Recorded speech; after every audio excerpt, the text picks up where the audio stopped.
ನಮಸ್ಕಾರ ಸ್ನೇಹಿತರೆ. ಕಡಿಮೆ ಜನಸಮುದಾಯ ಹೊಂದಿರುವ ಕೆಲವು ಸಮುದಾಯಗಳು ತಮ್ಮ ಪ್ರತ್ಯೇಕ ಸಂಘಗಳನ್ನು ಮಾಡಿಕೊಂಡು ಆ ಸಂಘಗಳ ಮೂಲಕ ತಮ್ಮ ಸಮುದಾಯದ ಜನರನ್ನು ಒಗ್ಗೂಡಿಸಿಕೊಂಡು ಅವರಿಗೆ ಒಂದು ರೀತಿಯಲ್ಲಿ ಸಹಾಯ ಮಾಡುತ್ತಾ ಅವರ ಏಳಿಗೆಗೆ ಶ್ರಮಿಸುತ್ತಿರುವ ಸಮುದಾಯಗಳಲ್ಲಿ ಒಂದಾದ ಕೊರಮ ಸಂಘದವರು ಅವರು ಇತ್ತೀಚೆಗೆ ಈ ವರ್ಷದ ಕ್ಯಾಲೆಂಡರನ್ನು ಬಿಡುಗಡೆ ಮಾಡಿದ್ದಾರೆ. ಎಲ್ರಿಗೂ ನಮಸ್ಕಾರ.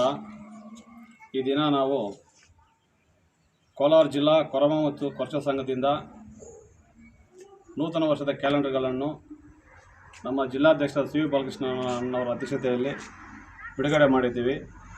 ನಂತರ ನಮ್ಮ ತಿಮ್ರಾವತ್ನಲ್ಲಿ ಪಂಚಾಯಿತಿ ಹಾಗೂ ನಮ್ಮ ಮುಳಬಾಗಿಲು ಸುತ್ತಮುತ್ತ ಇರುವಂಥ ಸಮುದಾಯ ಬಂಧುಗಳಿಗೆ ಹಾಗೂ ತಿಮ್ರಾವತ್ನಲ್ಲಿ ಪಂಚಾಯಿತಿ ವ್ಯಾಪ್ತಿ ಇರುವಂಥ ಸಮುದಾಯ ಬಂಧುಗಳಿಗೂ ಮತ್ತು ಹಿರಿಯರಿಗೆ ಕ್ಯಾಲೆಂಡರ್ಗಳನ್ನು ಬಿಡುಗಡೆ ಮಾಡಬೇಕು ಅಂತ ಹೇಳಿಬಿಟ್ಟು ಈ ದಿನ ನಮ್ಮ ವಿ ಗುರುಬಳ್ಳಿ ಗ್ರಾಮದಲ್ಲಿ ಎಸ್ ನಾಗರಾಜ್ ಮಾಜಿ ಗ್ರಾಮ ಪಂಚಾಯತ್ ಸದಸ್ಯರು ಅವ್ರ ಮನೆ ಹತ್ರ ಬಿಡುಗಡೆ ಮಾಡ್ತಾಯಿದ್ದೀವಿ. ನಂತರ ಈ ಒಂದು ಕ್ಯಾಲೆಂಡರ್ ಬಿಡುಗಡೆಯ ಉದ್ದೇಶ ಏನಪ್ಪ ಅಂದರೆ ನೂತನ ವರ್ಷದ ಒಂದು ಕ್ಯಾಲೆಂಡರನ್ನು ನಮ್ಮ ಸಮುದಾಯದ ಬಾಂಧವರಿಗೂ ತಿಮ್ರಾವತ್ನಲ್ಲಿ ಪಂಚಾಯತ್ ವ್ಯಾಪ್ತಿಯ ಸಾರ್ವಜನಿಕ ಎಲ್ಲರಿಗೂ ಸಹ ನೂತನ ವರ್ಷ ಮತ್ತು ಸಂಕ್ರಾಂತಿ ಮಕರ ಸಂಕ್ರಾಂತಿ ಹಬ್ಬದ ಶುಭಾಶಯಗಳನ್ನು ತಿಳಿಸುತ್ತಾ ಈ ದಿನ ನಾವು ಕ್ಯಾಲೆಂಡರ್ಗಳನ್ನು ಬಿಡುಗಡೆ ಮಾಡ್ತಾಯಿದ್ದೀವಿ. ಈ ಒಂದು ಕ್ಯಾಲೆಂಡರ್ಗಳ ಬಿಡುಗಡೆಗೆ ನಮ್ಮ ತಿಮ್ರಾವತ್ನಲ್ಲಿ ಪಂಚಾಯತ್ ವ್ಯಾಪ್ತಿಯ ಸುಮಾರು ಊರುಗಳಿಂದ ಅಪ್ಪೇನಲ್ಲಿ ಆಗ್ಬೋದು, ತಿಮ್ರಾವತ್ನಲ್ಲಿ, ಕುರುಬ್ರಲ್ಲಿ, ಡಿ ಕುರುಬ್ರಲ್ಲಿ ಸುಮಾರು ಊರುಗಳಿಂದ ಸಮುದಾಯ ಬಂಧುಗಳು ಬಂದಿರ್ತಾರೆ. ವಿಶೇಷವಾಗಿ ಹೆಚ್ಚಾಗಿ ನಮ್ಮ ವಿ ಕುರುಬ್ರಲ್ಲಿ ಗ್ರಾಮದಿಂದ ಹಲವಾರು ಜನ ಬಂದಿರ್ತಾರೆ.